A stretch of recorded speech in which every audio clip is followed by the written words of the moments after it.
Política local. Ivan Gonçalves, Manuel Pisco e Nuno Matias analisam a atividade municipal da região. Ao sábado, às 11 horas, com repetição ao domingo, à 1 da tarde. Bom dia, cá estamos então para mais a semana Política Local, com Manuel Pisco, Presidente da Assembleia Municipal de Setúbal, Ivan Gonçalves, Presidente da Assembleia Municipal de Almada, e Nuno Matias, Vereador.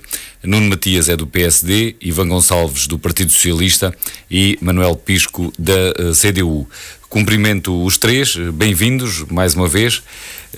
Vamos começar por o primeiro dos dois temas que temos aqui, e que são os 50 anos do pós-25 de Abril. Que poder local é que temos, que conclusões, que balanços, que desafios ou que constrangimentos é que detectamos no funcionamento das autarquias e deste nível de organização do poder político e administrativo em Portugal.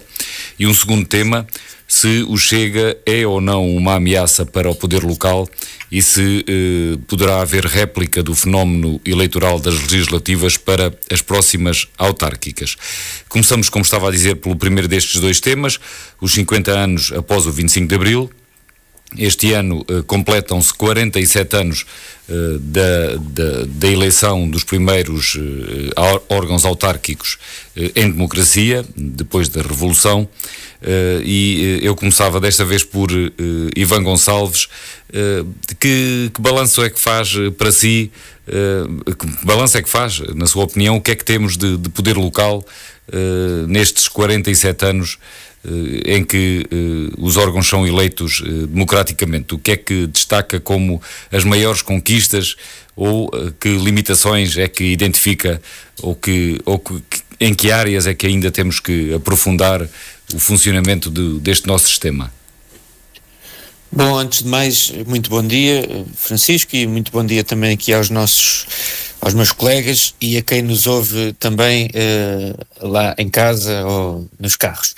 Bom, eu acho que o poder local democrático é talvez uma das maiores transformações que nós tivemos no nosso país com o 25 de Abril, porque permitiu, nós antigamente já existiam uma espécie de governadores a nível local, mas que na prática tinham como missão garantir que a política do Estado Central era executada. Ora, a grande transformação foi o facto de nós hoje termos representantes do poder local que servem também para defender junto do poder central aquilo que são as aspirações das diversas populações.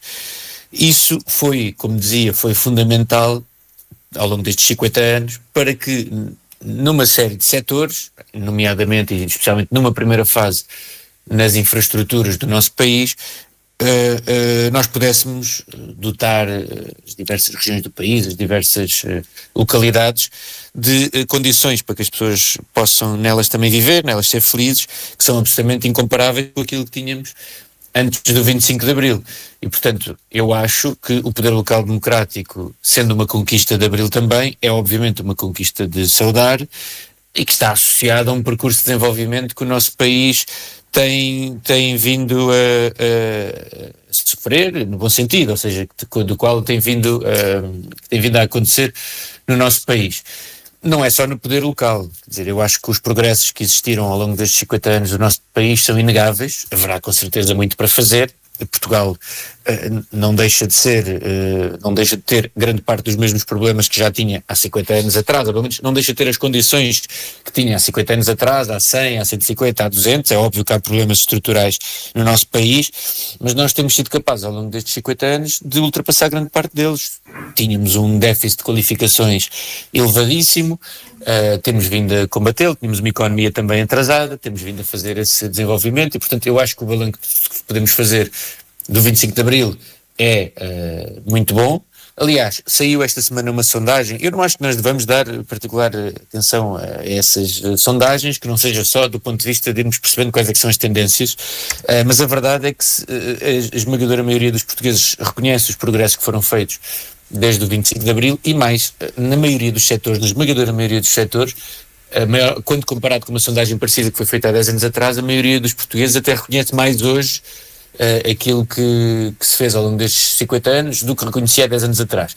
E eu não sei se está associado a isso, mas será talvez uma das externalidades positivas de nós termos tantos saudosistas do antigo regime que agora têm mais espaço no espaço público, passa o pleonasmo, mas no espaço público hoje em dia vemos muito mais desses saudosistas a poderem ter intervenção, a poderem ter voz e a não terem vergonha de dizer aquilo que sempre pensaram, e talvez isso também, obviamente tem muitos lados negativos, e nós até falamos deles muitas vezes. A parte boa é que depois também nos põe a falar mais sobre aquilo que de bom foi feito ao longo destes últimos 50 anos, as diferenças entre ter um Portugal democrático e um Portugal em ditadura, e a verdade é que a sensibilização para aquilo que se conseguiu em democracia me parece que talvez até tenha existido mais ao longo dos últimos anos. Pelo menos é isso que essa sondagem indica. Enfim, não sei se tem resultados também, não podemos ser tremendistas quando olhamos para estas coisas, mas enfim, para finalizar. Para finalizar uma primeira ronda. Exatamente. Acho que o 25 de Abril, obviamente, teve um impacto fundamental naquilo que é o Portugal moderno e naquilo que será o Portugal dos próximos 50 anos, se as coisas continuarem a seguir o caminho de progresso que têm seguido até hoje, e o poder local democrático foi, nesta transformação, um pilar fundamental. Portanto, eu acho que todos os autarcas, todas as pessoas que também o seu tempo à causa pública, em especial no poder local democrático ao longo destes 50 anos, estão de parabéns. Nuno Matias, o PSD é o segundo partido com mais autarquias, foi este o critério que segui para começar por Ivan Gonçalves, e para si que balanço é que temos destes 47 anos de poder local democrático? Bom, em primeiro lugar, muito bom dia a todos, ao Francisco, ao Ivan, ao Manuel, bem como a todos os nossos ouvintes. Eu acho que estes 50 anos de poder local democrático, a grande lição que dão e a grande mais-valia que representam é, sem dúvida alguma, a política de proximidade. Porque se é fundamental termos um governo central que olhe para os problemas macro e defina alguma visão estratégica de desenvolvimento a vários níveis de um território nacional, não há dúvida que o poder local é fundamental pela proximidade, pela ligação constante e contínua, e não há dúvida que há muitos problemas que de outra forma teriam uma capacidade de resposta mais limitada e muito mais tardia. E por isso parece-me que é inquestionável, independentemente agora se aquela autarquia é do partido A, B ou C, por princípio, a organização de proximidade que uma autarquia gera, seja numa junta de freguesias, seja numa Câmara Municipal, acrescenta pontos de contacto, pontos de um conhecimento mais profundo e a capacidade de resposta que, em teoria, tem que ser mais pronta e muito mais capaz e eficaz. E se há algo que estes 50 anos demonstraram é que não foi pelas autarquias que as obras se deixaram de fazer, não foi pelas autarquias que muitas das respostas não deixaram de ser dadas, muitas das vezes até em substituição do poder central, e até por isso o desafio que, se me permitem, neste balanço que possamos fazer, devemos abraçar é em que medida é que um novo modelo de financiamento das autarquias, bem como um processo de descentralização mais vincado, mas estrategicamente mais pensado, bem como com envelopes financeiros mais estruturados, podem ajudar a descentralizar aquilo que manifestamente, por proximidade, deve estar na mão de um autarca, em que nós sabemos que, lá está, em teoria, tem que estar mais capaz de conhecer no terreno as respostas e as soluções que podem e devem ser implementadas. E parece-me que no balanço final, sem dúvida, haverão erros cometidos ao longo de 50 anos, são 308 municípios, nem sempre corre tudo bem, mas esse escrutínio também existe, ou seja, o cidadão está cada vez mais próximo.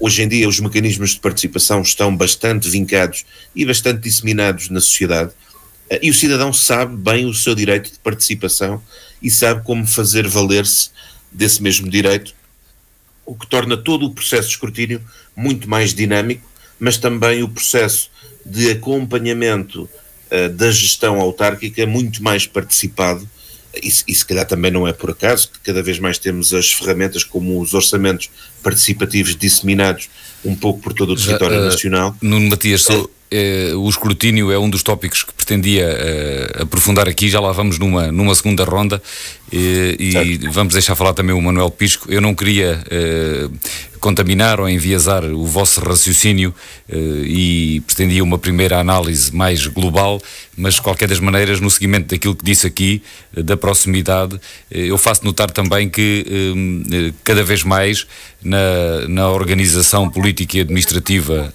do Estado ganha força um princípio que é talvez dos mais inovadores, que é o princípio da subsidiariedade, e que nos diz precisamente que nessa organização, em termos hierárquicos, deveriam atuar primeiro os níveis de poder mais próximos dos cidadãos, e só subsidiariamente, nos casos em que esses níveis mais próximos não possam resolver os problemas, é que deveria ser chamado o nível acima, o que significa que deve ser organizado o sistema de forma a dar mais poderes, mais recursos, mais meios aos organismos, neste caso locais, e só em última instância ser chamado o Estado Central a resolver o problema. Em termos académicos, este é um princípio que já está a fazer um grande caminho.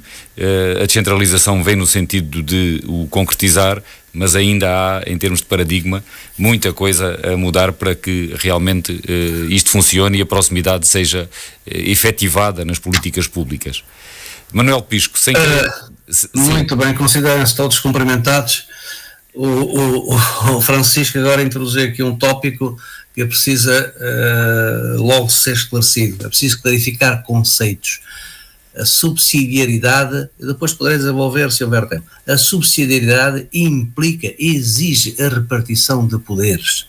Não é delegação de poderes administrativos como tem estado a acontecer na descentralização. São coisas... E isso leva-nos à autonomia, que também devemos de ver esse tópico também, como em que estado temos a autonomia do poder local, 47 anos depois, já vamos ver isso. Sim.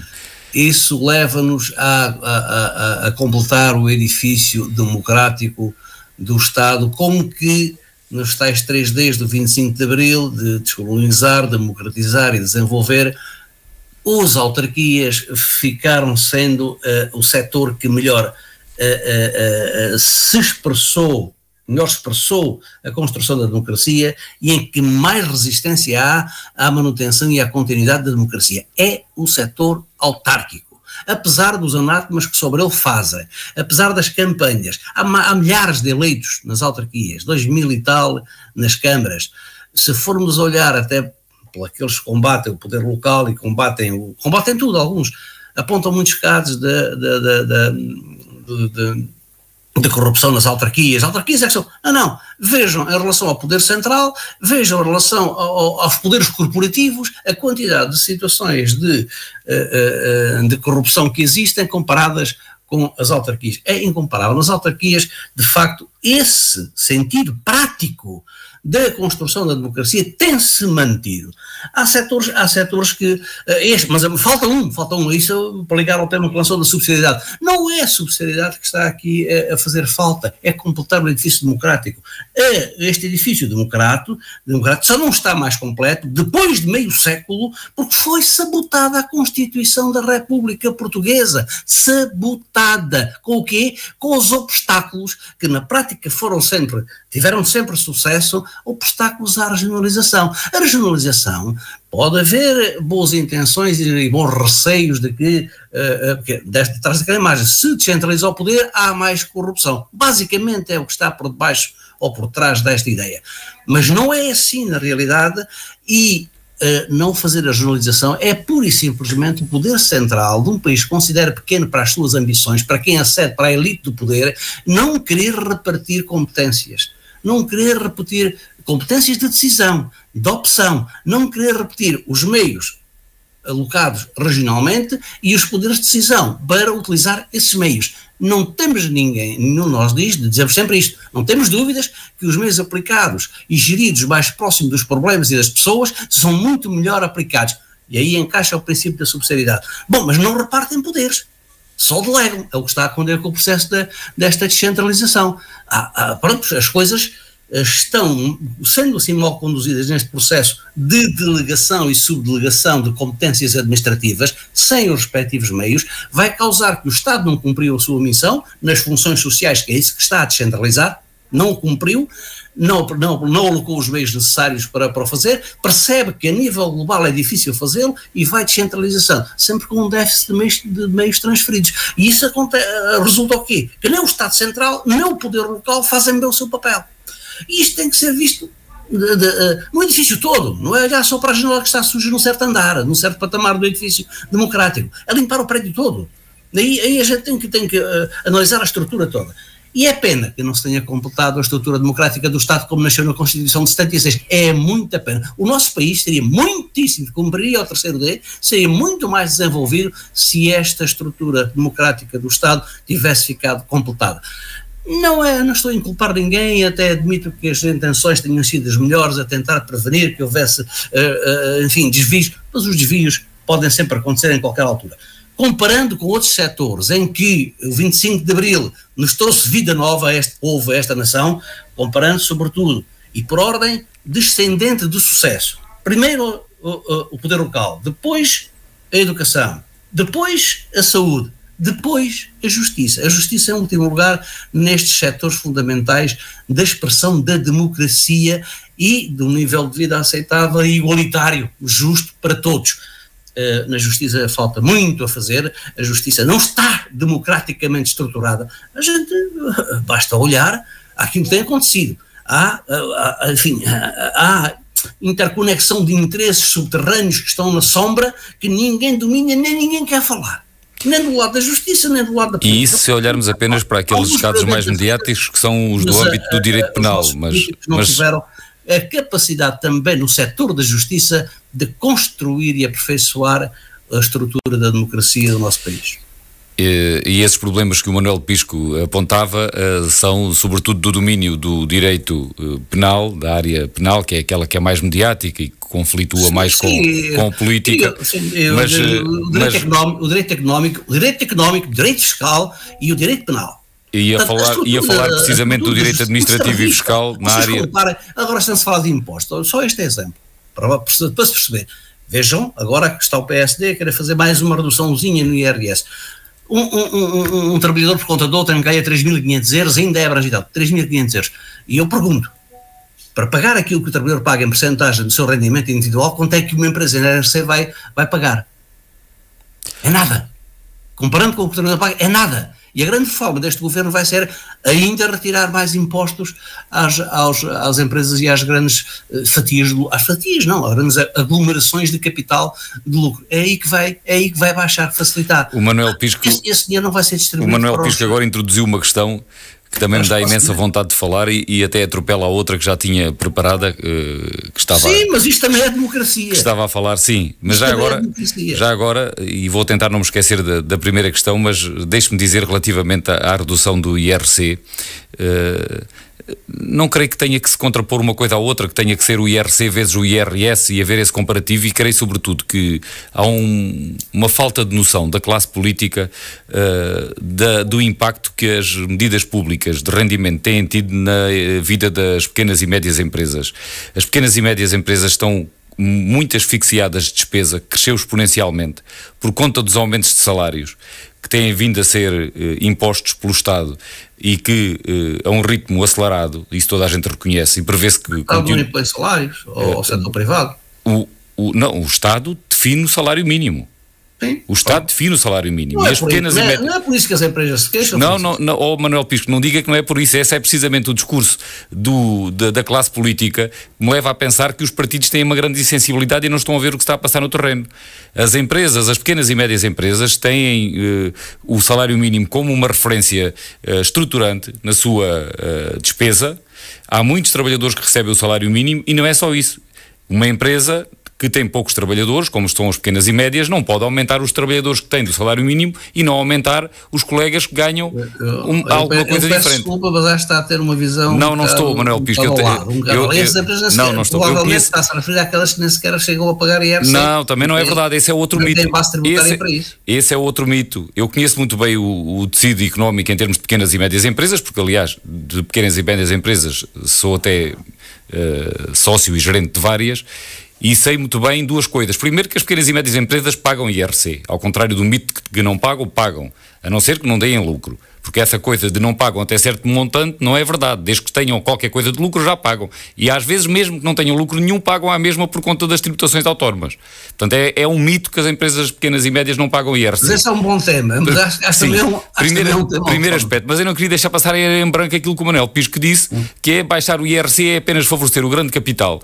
Porque isso é de uma insensibilidade atroz para o tecido principal da economia portuguesa. As pequenas e médias empresas começam a ter dificuldades graves em pagar estes aumentos salariais que são decretados, porque a receita não aumenta na mesma proporção, e ela vem acompanhada não só não é só o salário do trabalhador, mas são as contribuições associadas ao salário do trabalhador. Isto está a ser um problema para as pequenas e médias empresas. Números, Francisco, já vi os números, as estatísticas. Eu vejo os números todos os dias na tesouraria das minhas empresas.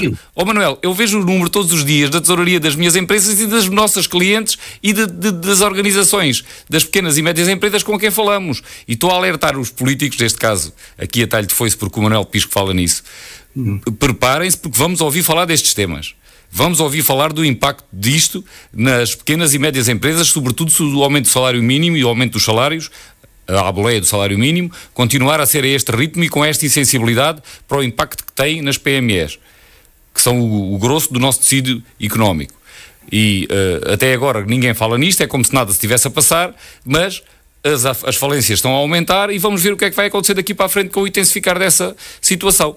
Portanto, não é verdade que a redução do IRC seja apenas para favorecer o grande capital. Será, e pode eventualmente haver aqui uma discriminação e haver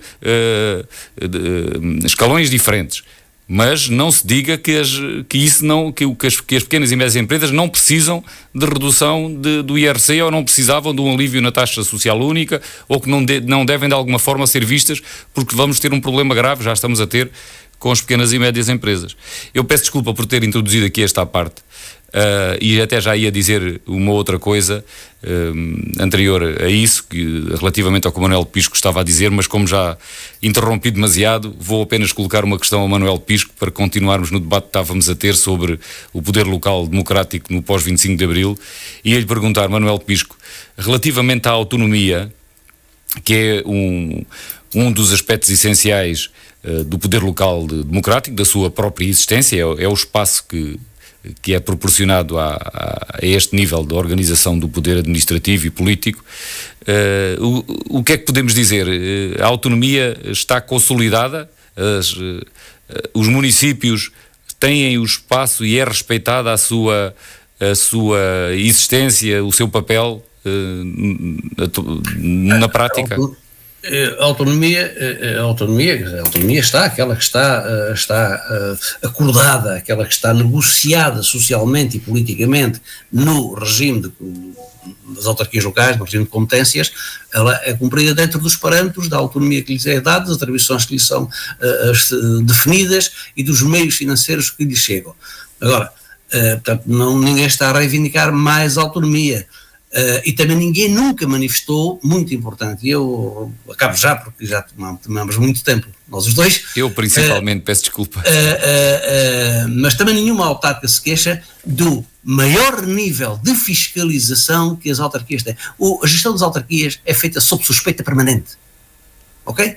Nenhuma outra entidade do Estado está tão sujeita a escrutínio. Ele é das finanças, é do Tribunal de Contas, é da inspeção, e o controle, e que se cerrou bastante desde os tempos da Troika. E ele se manteve. Portanto, o Estado, através do Ministério da Administração Interna, através do Tribunal de Contas, através das finanças, sabem tudo, cada passo que as autarquias dão. Nenhum outro poder está sujeito a este escrutínio, nem de perto nem de longe, não é? Mas tem cumprido, e mesmo nenhum autarca, nem eu me estou a queixar disso. Ainda bem que há esse escrutínio. Mas agora, a autonomia é suficiente. Os meios podem não ser, e não são de facto, não é? Mas é só essa a questão. Aí estamos na questão da repartição, equilibrar a repartição dos meios, não é? A repartição das receitas do Estado justamente, equitativamente distribuída a quem tem a responsabilidade, ou quem se atribui a responsabilidade de resolver os problemas concretos no local, no terreno, com as pessoas. É a justa repartição das receitas do Estado, como é a justa repartição dos poderes de decisão. E sobre isso ninguém fala. Mas aí entra na autonomia. Mas podíamos melhorar um pouco, mas também não fala porque as autarquias não querem mais. Falta-lhe o espaço intermédio que era a região. Faltando isso, agora comparem o sucesso, com aspas ou sem aspas, da região autónoma da Madeira, deve-se a quê? A uma grande autonomia no poder de decisão, porque até tem um governo, e a meios que o Estado, em geral, lhe atribui, que são mais que, enfim, várias vezes superiores em proporção à população, por trás do tal fator da insularidade, não é? Mas que são muitíssimo superiores, várias vezes superiores a qualquer autarquia que tenha a mesma dimensão populacional que tem aquelas regiões da Madeira e dos Açores. Ninguém se queixou de autonomia a mais na Madeira nem de autonomia a mais dos Açores. Ninguém não está em causa, está aceite. Também a das autarquias está aceite, mas devia ter uma melhor repartição das receitas do Estado e um melhor equilíbrio dos poderes de decisão. Ivan Gonçalves, continuando nesta linha, temos vindo a falar de escrutínio, falou tanto o Nuno Matias como o Manuel Pisco, e eu sobre o escrutínio gostava de introduzir o seguinte: o escrutínio pode ser mais técnico, como são as entidades que o Manuel Pisco estava a referir, as inspeções gerais, as finanças, ou pode ser também mais político, e no domínio do político o escrutínio será feito sobretudo por duas vias. Por um lado, a comunicação social, independente, isenta e independente, sobretudo, e livre, e por outro lado os próprios órgãos municipais, a Assembleia Municipal, que tem alguns poderes de fiscalização, mas que está desenhada da forma que está. E onde eu queria chegar era aqui. Poderemos mesmo considerar que o escrutínio funciona como deveria, designadamente no domínio político, sendo que no domínio técnico eu tendo a concordar com o Manuel Pisco de que os municípios são dos mais escrutinados, tendo em conta o seguinte: por um lado, uma parte boa do escrutínio é feita pela comunicação social, pelo jornalismo, e nós vimos que cada vez mais em Portugal há um deserto de notícias, há dificuldades na imprensa local e regional, e como é evidente a imprensa nacional não consegue fazer um escrutínio dos 308 municípios que leva a que se possa dizer que é feito localmente como deveria. Por outro lado, nós vemos que as Assembleias Municipais são o que são e têm os poderes que são, tendo em conta que a forma de eleição das Assembleias Municipais e as suas próprias competências e, sobretudo, a natureza dos executivos, que são monocolores nas câmaras municipais, pode levar a que a Assembleia Municipal não tenha... Não são multicolores. São multicolores, queria dizer, peço desculpa. Pode levar a que a Assembleia Municipal não tenha a força fiscalizadora que tem, por exemplo, a Assembleia da República relativamente ao Governo, desde logo porque não tem instrumentos como a moção de censura, não tem capacidade de demitir a Câmara Municipal, e tendo em conta também que nós temos em Portugal uma coisa sui generis, que é a limitação de mandatos para as câmaras municipais, para os órgãos municipais, para as assembleias municipais também. Mas não há limitação de mandatos no resto dos níveis do poder político, designadamente para a Assembleia da República, por exemplo. O que é que isto quer dizer? É necessário? Isto significa que o escrutínio não está a funcionar como devia ou não é nada disso? Bom, o Francisco coloca-me aqui muitas questões e também ser aí uma série de considerações sobre as quais queria dizer qualquer coisa, mas só relativamente ao escrutínio. Bom, vamos por partes então. Há muitos anos que se fala na questão de nós podermos reformular a forma como os municípios funcionam. Eu até acho que a maior parte das pessoas, provavelmente quem nos ouve lá em casa,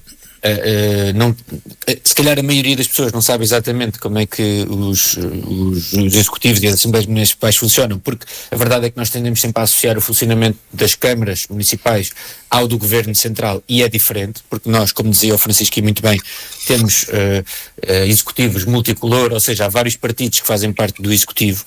Nós podíamos até dizer que é algo de anacrónico.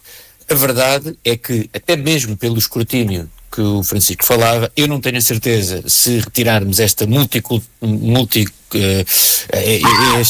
multipartidaridade dentro dos executivos seria um benefício. Ou seja, onde é que eu quero chegar? Não tenho certezas absolutas também, quero já dizer, mas o facto de existirem vereadores da oposição também permite muitas vezes terem um acesso à informação que é mais privilegiado. É um fator a favor do escrutínio, do acompanhamento e da transparência, não é? Sim.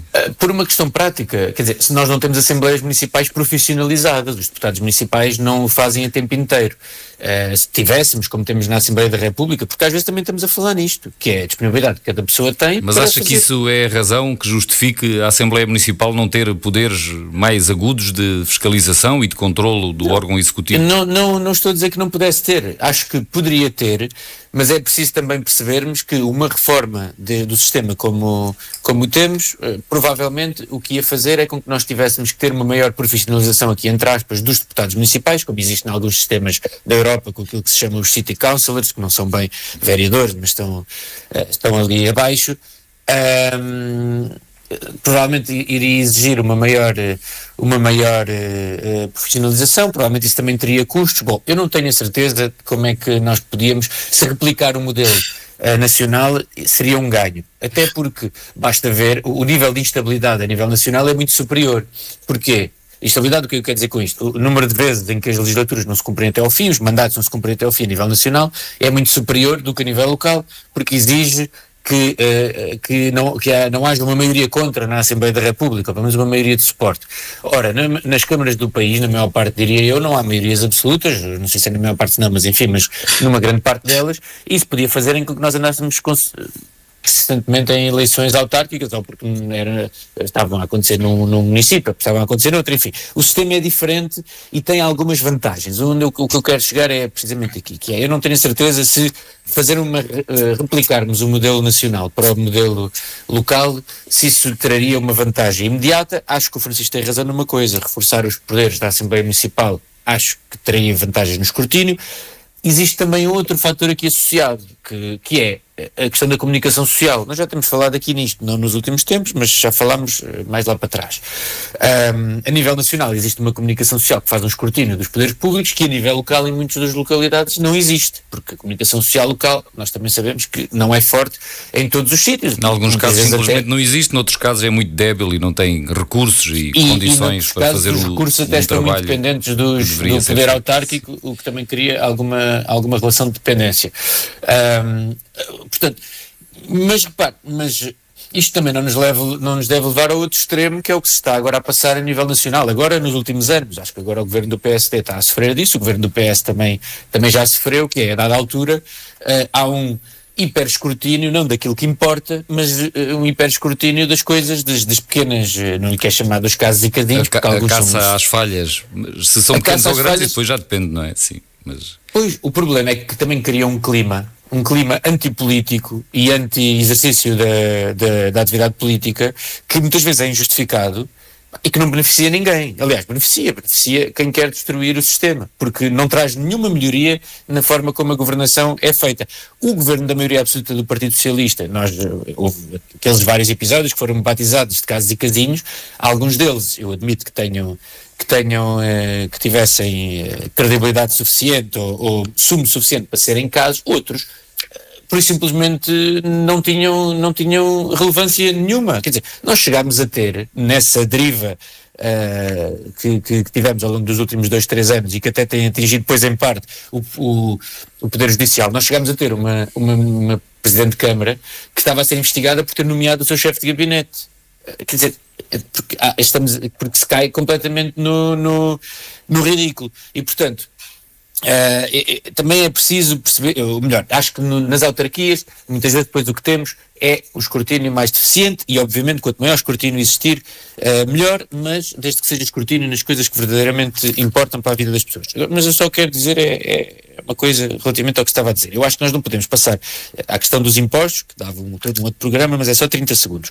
Nós não podemos identificar como um dos principais problemas do país termos serviços públicos que precisam de investimento, precisamos de valorizar salários, precisamos de valorizar salários das carreiras especiais, que é o grande tema, polícias, professores, foi o grande tema da campanha eleitoral, dizer que os salários que os jovens portugueses imigram E eu posso dizer, acho que todos sabemos, os jovens portugueses imigram porque lá fora têm salários melhores, lá fora tem parte dos países para onde imigram conseguem ter melhores salários. E ao mesmo tempo depois fazermos este discurso todo e depois dizermos que o nível da carga fiscal é enorme. Nós sabemos que não, isso foi uma narrativa que foi construída ao longo dos últimos anos, a carga fiscal está em linha com o que se passa a nível europeu e os aumentos que teve em Portugal foi porque os salários aumentaram e as contribuições aumentaram, mas não podemos dizer isto tudo e depois dizer que a política de aumento de salários traz constrangimentos à economia. Claro que traz. Agora, nós temos que escolher qual é que é o caminho que queremos seguir. Se o caminho é o dos baixos salários, nós vamos continuar a ter os problemas que sempre tivemos. E depois há opções políticas, e vou mesmo terminar, há opções políticas que têm que ser tomadas pelos diversos governos. Este governo parece que está empenhado em descer os impostos sobre as empresas, ao invés de descer os impostos sobre as famílias. É o caminho contrário do que o anterior governo seguiu.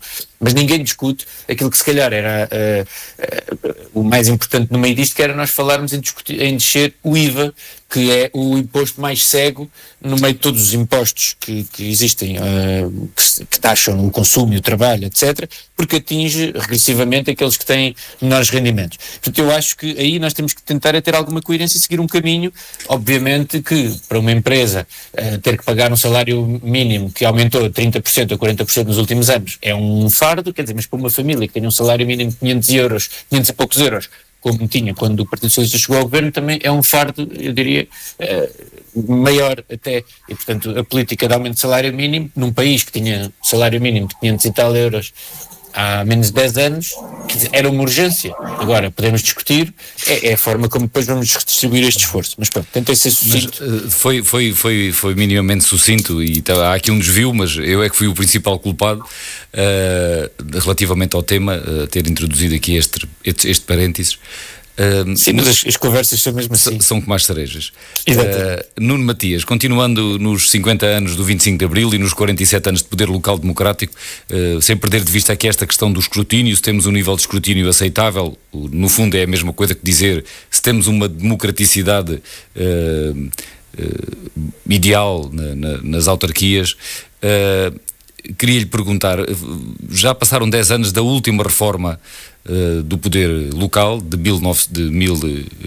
2013, feita até por um governo do PSD, que tentou redesenhar o mapa e introduzir aqui outras alterações, o mapa sobretudo das freguesias, dos municípios não houve grande alteração. Precisamos de outra reforma, aquela que foi feita funcionou e o tempo comprovou que fez sentido, ou precisávamos agora de fazer outra reforma designadamente para aprofundar o escrutínio como temos estado aqui a falar?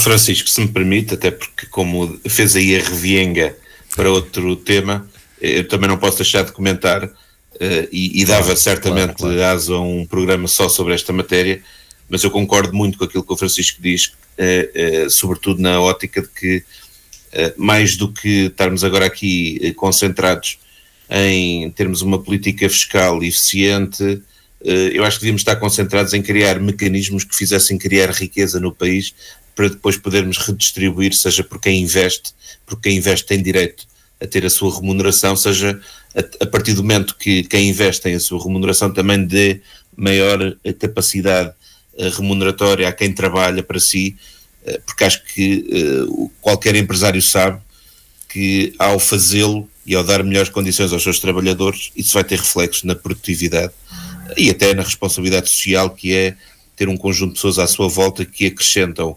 valor pela sua intervenção, mas esse valor também só é criado pela sua satisfação diária.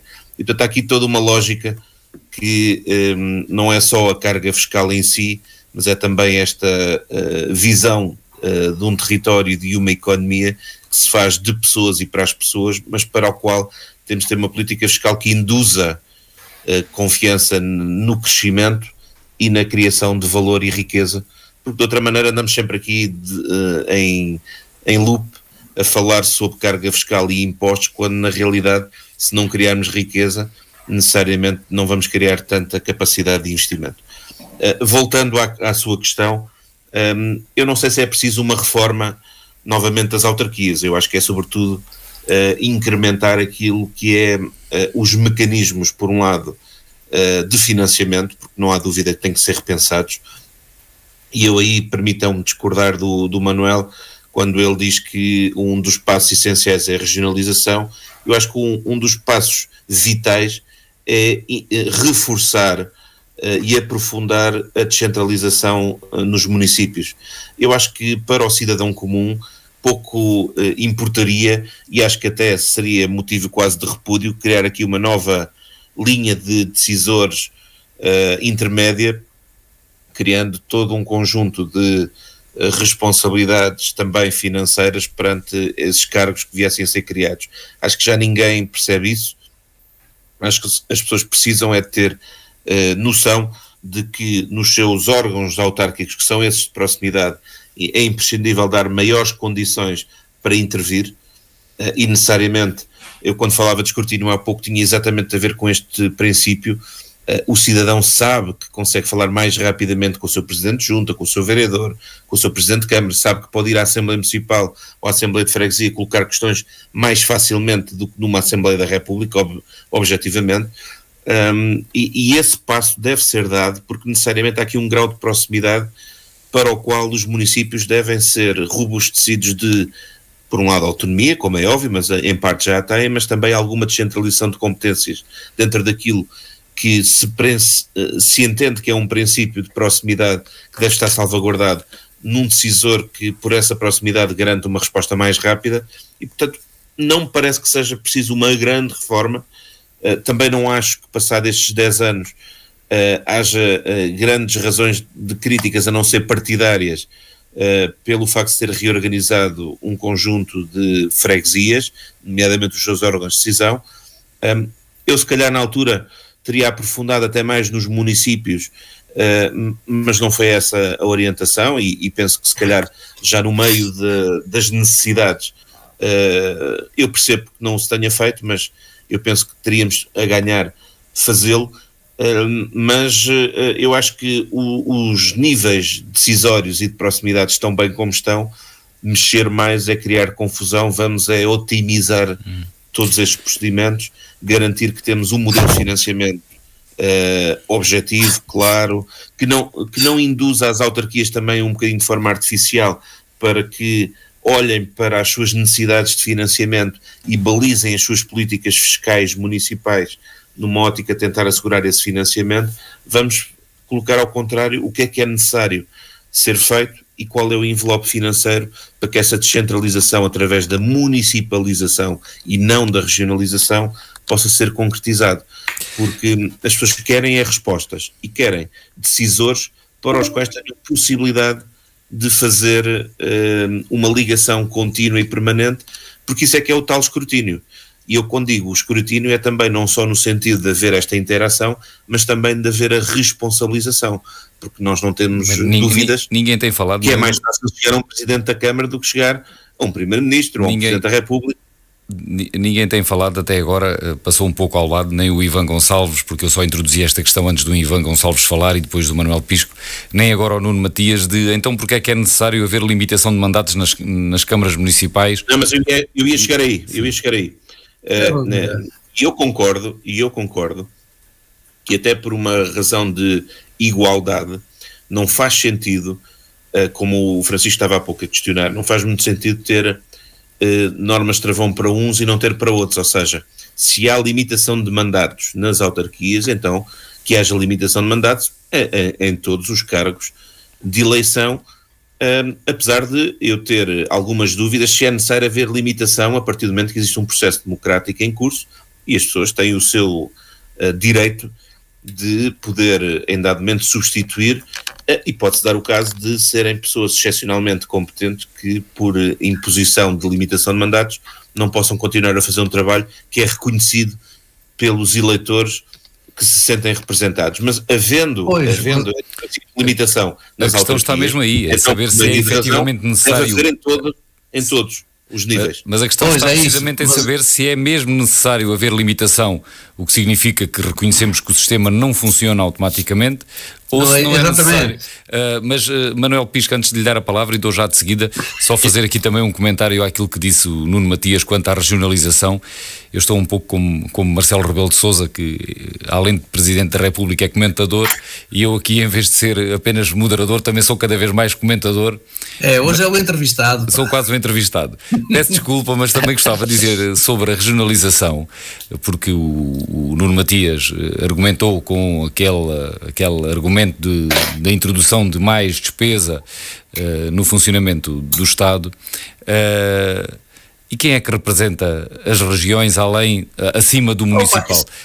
Eu esta semana estive num encontro de empresários aqui do distrito de Setúbal e notei duas coisas. Por um lado, que eles sentem que o poder político está numa grande instabilidade, o governo tinha acabado de ser instalado e há muito investimento paralisado, mesmo aqui na região, falando só na região, devido à instabilidade política. As empresas estão à espera para saber como é que a situação vai evoluir para decidirem grandes investimentos, porque as coisas não se podem decidir de ânimo leve e quando são investimentos avultados põem em causa o futuro das empresas e têm que ser bem ponderadas as condições. E outra coisa que notei é que se queixam que ninguém representa a região de Setúbal.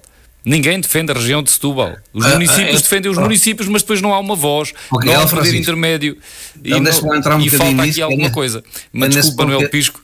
Nesse ponto eu queria bater. A representação, a regionalização tem essa importância. Agora, eu gostava de dizer ao Nuno Matias de que não podemos esquecer de que a regionalização já está operacionalizada. Está nas CCDRs. Ok? Não é preciso construir, inventar nada de novo. Só que as CCDRs não têm orçamento próprio, estão a gerir os meios que deverão ser alocados às autarquias, ou com os investimentos comunitários, estão a fazer gestão, não têm um orçamento próprio, têm uma hierarquização ao Governo Central, não aos autarcas da região que gerem. É essa a questão. E os autarcas lá estão em conselhos consultivos, não mandam nada na CCDR. Mas a operacionalização da região está feita. Está feita. Não é preciso dizer que vamos aumentar o número de cargos, nada disso. Isso só baralha um pouco as coisas. Não, isso não acontece. Agora, a outra questão, o outro tópico da rotatividade, da limitação de mandatos. Existem outros cargos, o Presidente da República tem limitação de mandatos, o Procurador-Geral da República tem limitação de mandatos, vários cargos têm limitação de mandatos. Não é essa, tem razão quando dizem, então haja para todos. Porquê? Porque um elemento da democracia, na participação democrática, é a rotatividade. E há situações em que a rotatividade não se conseguiria nunca, a não ser com essa limitação de mandatos. Sim. É o mesmo que acontece na igualdade de género, na participação de homens e mulheres nos cargos da administração, dos conselhos de administração, da política, da construção das listas, etc. Também não é natural, não é? Mas se não for administrativamente forçado por essas cotas, não é? A coisa não evolui. A razão é a mesma, mas Manuel no caso do limite, rotatividade é um elemento da participação democrática. Eu peço desculpa por apressá-los, já só temos aqui menos de 10 minutos, vê se ficávamos com 3 minutos para uma ronda final, e lembrar que tínhamos como segundo tema, nestes 50 anos do 25 de Abril e nos 47 do Poder Local Democrático, temos agora aqui no horizonte uma eventual ameaça que é o populismo chegar também ao poder local. O Chega teve a votação que teve nas legislativas e tem o receio de que isto possa, nas próximas autárquicas, por exemplo, ter alguma continuidade ou correspondência. Manuel Pisco. A gente vai ver o que é que vai acontecer, mas não devemos medir o populismo por si próprio, temos de ter o termo de comparação, e o termo de comparação às vezes confunde-se com o gerador de populismo, que é o quê? A ineficiência do funcionamento e do exercício das competências que os órgãos democráticos têm, seja a Assembleia da República, seja o Governo, sobretudo, seja aqueles que estão a funcionar aparentando aos olhos da população com mau funcionamento. Todos os casos contribuem para isto. A decisão em cima do joelho, a decisão por WhatsApp, a história de anuncia-se uma coisa em campanha eleitoral, mas afinal já não é essa coisa, estamos a anunciar uma medida de grande redução fiscal, mas é com a redução fiscal que o governo anterior fez. Tudo isto a opinião pública apreende como aldrabice. Caramba, anda-nos sempre a enganar. Isto é que alimenta o populismo. E com isso quer dizer que acha que a taxa de insatisfação... Não é ver agora quais são os resultados.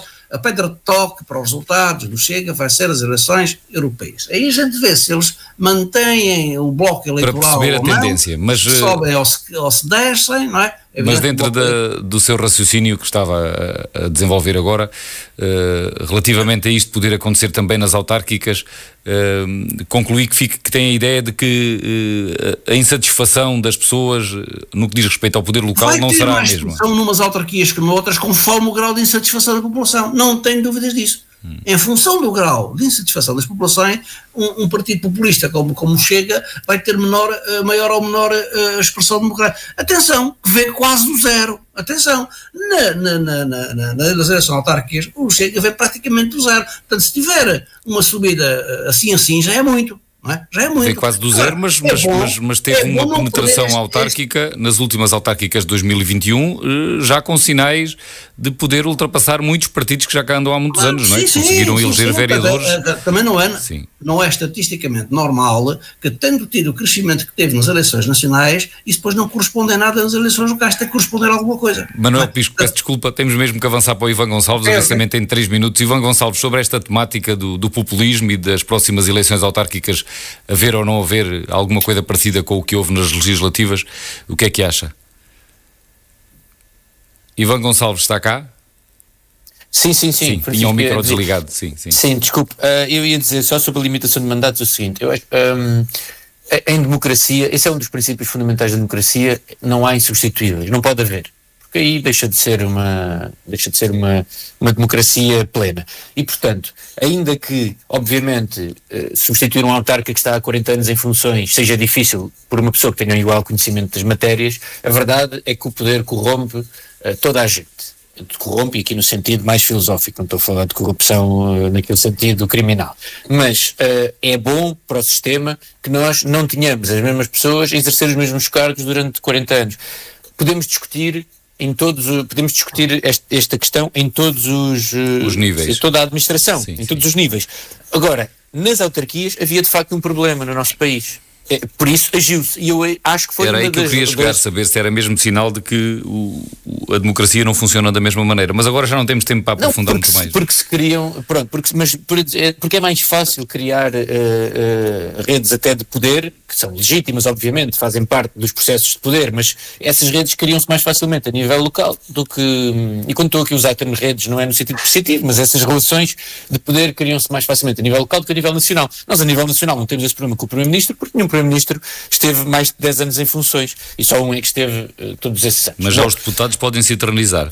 Bom, mas é uma questão que talvez devesse ser discutida, não estou a dizer que não tenha que ser, nós percebemos se existe ou não um problema. Se existe um problema, então temos que discutir. Sobre a questão do populismo, acho que nós não temos que ter medo nenhum do Chega, e até acho que cometemos um erro quando nós olhamos para o Chega como sendo o partido que está contra tudo aquilo que existe neste momento, ou seja, acabamos por personificar no Chega o partido que está contra os problemas que existem no sistema, tal como o criámos ao longo destes 50 anos. O que é mentira. Quer dizer, o Chega é um partido populista, muito mal preparado, com pessoas muito mal preparadas, grande parte deles têm os mesmos vícios ou piores do que aqueles que encontramos em partidos de poder e, portanto, não me parece nada que nós prestamos um bom serviço e acho que grande parte do crescimento do Chega e destes partidos também tem a ver com isso, quando nós olhamos para eles como sendo a antítese daquilo que se tem passado, porque obviamente há descontentamentos e existe sempre. Nós temos é que procurar dentro do sistema democrático as alternativas que possam resolver este descontentamento. Se, nos casos em que um partido democrata está no poder, procurar nos outros partidos do poder, nos outros partidos democratas, alternativas de poder. Acho que o Chega, faça alguns Ivan Gonçalves, tem que pedir que termine só uns segundinhos. Pronto, acho que fazer do Chega a antítese do que pode ser também muito poder, perigoso, exato. É um erro. Acho que a ideia ficou. Nuno Matias, sobre isto que estamos a falar agora, não vou voltar a repetir a questão para não tomar mais tempo e dar-lhe 3 minutos. Não, eu acho que o Chega, como qualquer partido do arco constitucional, tem que ser objeto de escrutínio. Nós tivemos nas últimas autárquicas um partido Chega que, ao contrário de todos os outros, em vez de publicitar apenas os seus candidatos autárquicos, em todos os seus cartazes aparecia o líder nacional, quase rei sol, em que mais ninguém vale, e ele é a figura que aglutina. Ora, tudo isso nos deve preocupar, sobretudo porque parece que é um partido que acrescenta razões éticas, mas quando vamos escrutinar são iguais ou piores àquilo que critica, mas pior, e eu isso concordo com o Ivan, muitas das vezes demonstra que não está preparado para exercer responsabilidades. Veja-se o exemplo de, nas últimas autárquicas, nas últimas eleições legislativas, ter apresentado um programa que em muitos casos tinha propostas irrealizáveis e noutras coisas tão incríveis como isentar IVA na aquisição de habitação quando não existe IVA na aquisição de habitação. Mas para além disso, o que é que espera para as autárquicas? Não, aquilo que eu espero é que nas autárquicas e em todo o sistema político este tipo de partidos sejam tão escrutinados como os partidos, chamemos-lhe tradicionais, porque não me parece que eles tenham apresentado soluções a não ser a vozearia da crítica, que essa é fácil.